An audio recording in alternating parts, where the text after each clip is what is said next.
Hey everyone, how's it going? Today we'll be playing with some hatching techniques and trying out different patterns from lines to dots. This is geared mainly for black and white drawings, which is perfect for ink drawings, but you can also apply these techniques to color drawings as well. Hatching is good to develop many things like form for objects and characters through contour, the planes of the object, and depth through shading. Hatching can also show the texture within the object. Within the background and space surrounding the object, hatching can demonstrate movement and energy. A big key to implementing these techniques is either varying the patterns or varying the density, frequency, or white space so that each pattern contrasts well for the viewer. Digital tones work in the exact same way. Here are two examples of pictures with the same pattern used throughout with varying values to show the form of the clouds and the textures of the bark and the trees. Getting warmed up, the first pattern is just a simple diagonal line going the same way all across. The only difference from the bottom left to the top right is the increase in density of lines developed from the bottom up. And as you gradually have this gradient of more lines together, the value increases and gets darker. In our second pattern, let's add some cross-hatching. So we have the same principle of going across with lines going in the same angle, but in adding value, we're doing it by slightly changing the angle of the next layer of lines going in the same direction. And we'll keep doing it till we have a similar gradient. So this pattern requires just slight tweaks in angles to crosshatch. Next pattern is very similar to the second pattern, except we're dramatically changing the angle compared to the initial direction of the lines. Pretty much a 90-degree shift. Personally, I like using the more subtle changes in angles, but in some cases, this pattern works quite nicely. In our fourth pattern, we're getting away from the lines and we're using dots, also called stippling. Stippling is extremely time consuming, but the beautiful thing is that the pattern can only get better as you develop the dots.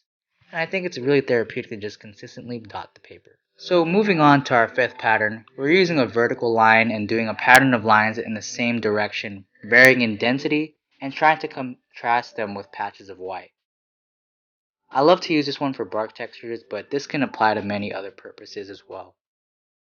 In our next pattern, we have a similar idea, but we have horizontal lines and random areas of darker values. It's crazy how the angles have a different emotional effect.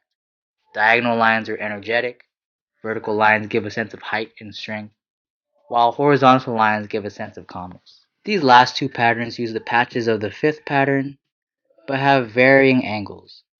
The first one has a sense of depth, where the lines going in the same direction don't intersect with other layers, while the others have more varying values as the lines cross-hatch with each other.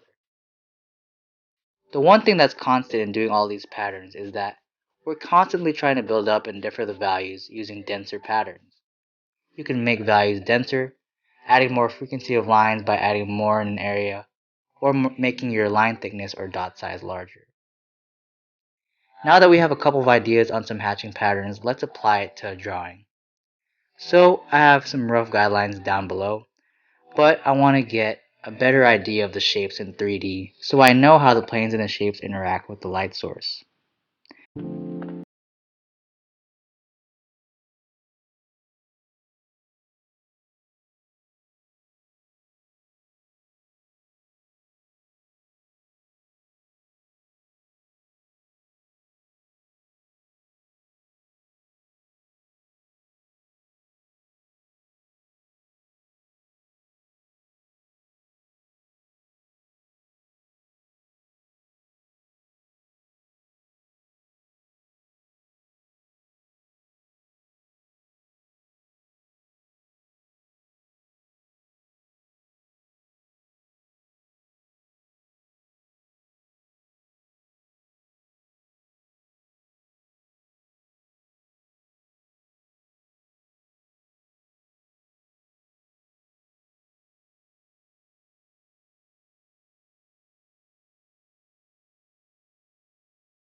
Defining the edges like the cheekbone really helps highlight that 3D structure of the skull and the face.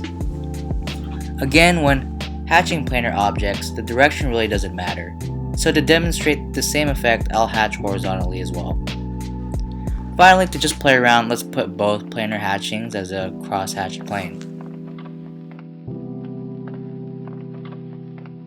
Let's zoom out to the full picture. While you can enhance the object or character of the picture, you can also portray and add to the space around the character.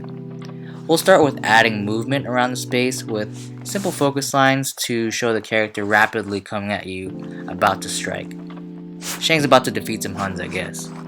So, not only can you use the space to add movement, you can also show the energy or emotion of the character.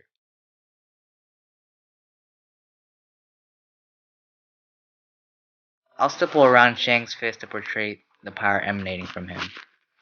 My use of stippling as a show of aura or power is really inspired from Jack Kirby's art style and his use of stippling in his superheroes when they're using their powers. I'll also double the stippling as almost a shadow trailing behind as Shang runs towards you. I think it adds more of a foreboding mood to add the stipples, like the character is charging up their power. So, now that we've shown you how you can use space around the object to add movement or energy, let's move back to the character and apply that similar feel of movement. Once again, we're using the planes in comparison to the light source to define the values, but the one thing we're implementing is the hatches that are going towards the place of movement. In this drawing, it'll just follow the perspective lines. So again, we're slowly just building up the values and following the hatching lines as I fill up the planes of the body.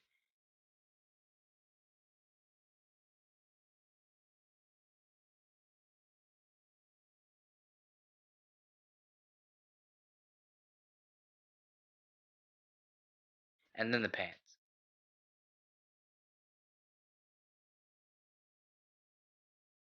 Then I'll just play with defining the planes by adding edge lines, though arguably it could look better without it.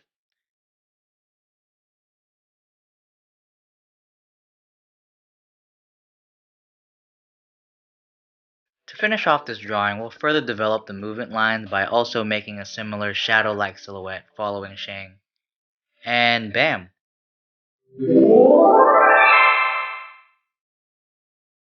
But wait, there's more. Let's experiment with the contours of the body. So again, I'm just using the basic shapes of the body to develop the contours. So I'm trying to crosshatch by curving vertically and horizontally, and it'll help shape the form.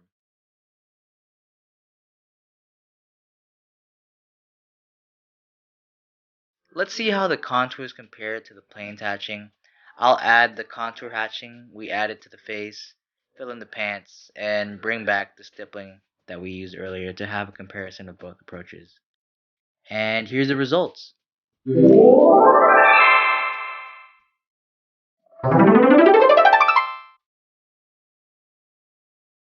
To end the video, the main takeaway is to experiment with different patterns and hatching techniques to develop your style. There's so many techniques to develop your drawings that may complement your work, and others that you may not prefer. But in using these techniques, you can add so much emotion and energy to a drawing through your unique rendering. And with that, we wrap up our video. If you found this content helpful, please consider leaving a thumbs up below and subscribing if you want to watch more content on creating comics and manga. If you want to follow my other social media pages and work, the links are in the description. Finally, if you have any suggestions for future videos you'd like to see, please feel free to comment below. I'll see you guys next time.